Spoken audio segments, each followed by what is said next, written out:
korruptuar një zinxhir të tërë njerëzish përgjegjës aty, paraprakisht, dhe të kesh studiuar, kush i di se sa herë bën transferta të tilla, mund bën çdo javë, çdo 2 javë.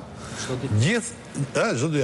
ditë bën transfer, domethënë ky vend ka që varfër, çdo ditë çon 9 milion, 10 milion euro Dhe jashtë. çudia më e madhe është si shpjegohet që banka më e madhe në vend, nuk e dish më e madhja, i lëshon në dorë të një punonjësi të papërgjegjshëm, cili i jep dhe Chelsea i bën disa milionë euro. Gjithë transferta. I bën gjitha banka. Jo, gjitha banka, flas rastin konkret. Kjo nuk e di këtu, do të flasë edhe guvernatori i Bankës së Shqipërisë, si ka mundësi gjithë këto transfert fizike parash. Nëse ato janë legale transfert. Jo, nuk po them procedurë normale.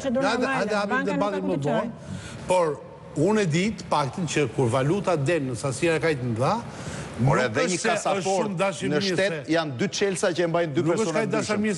Si shpjegohet që një furgon me disa milion euro i lihet në dorë një shoferi i cili gjende duke shkruajtur mesazh dhe i ka hapur gjitha dyert për fresk.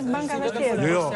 Si kanë qenë 2 automjete që kanë marrë parat nga banka për t'i çuar në aeroport. Kanë qenë 2 automjete. Furgoni dhe një autoveturë e vogël me 3 punonjës. Autovetura ka qëndruar jashtë aeroportit. Sepse ashtu e ka detyrimin, Dhe furgoni që kishte vlerë monetare brenda dhe duhesh bërë deklarata doganore dhe disa formalitete tjera.